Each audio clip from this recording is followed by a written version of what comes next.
Sveiki, esu Aivaras Žilys, esame Kretingos rajone, Žiaugelių kaime, esančiam žilių ūkyje.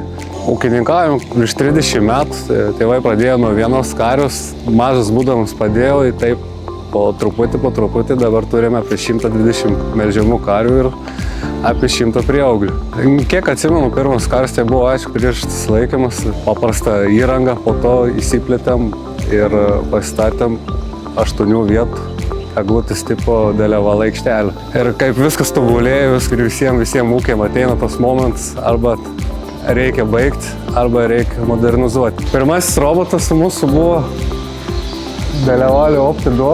Norėjom pašarų pristumėjo, nes atsibodo kiekvieną dieną stumdyti pašarą, ypač kai vakarais, kad 12 valandą, nes kai rytą atsikeldavai, tai karvės būdavo piktus, vamzdžiai sulaužyti, o ir pienų buvo akivaizdžiai mažiau. Kai stumdavo rankiniu būdu, tai kai pradėdavai nuo vieno galo ir jau nuėdavai iki kito galo, tai ir atrodo, kad jau nieko nepadarėjai, nieko nesistumdai. Galvojom, kad bus blogas pašarų takas, bet atvežė, prabandėm, pavažiavo vieną kartą, sako, viskas gerai, viskas tinka, tai nuo tada nebenorėjom paleisti.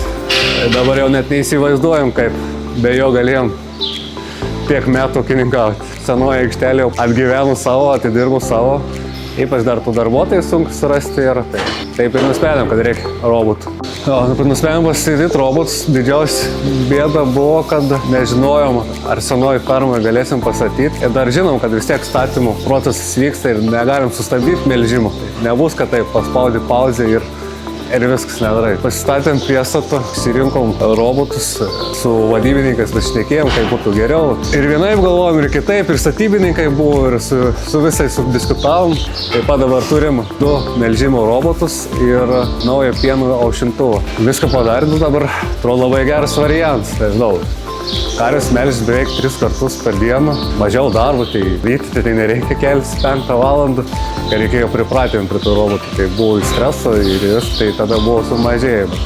Įsivažiavo po mėnesį, tai jau iš karto, net ne po mėnesį, jau po savaitės matyti, kad jau tikrai yra padidėjęs primilis. Kol kas tai melžiama pusę metų, bet labai džiaugiamės šiuo pasirinkimu. Negalim sustoti, turbūt būtinai tobulėti, plėsti arba modernizuoti, sumažinti kaštus. Tai manau, kad ne tik sustojom su tais robotais, bet ir dabar planas yra šėrimo robotų. Žiūrėsim ateityje, gal plėsimės toliau.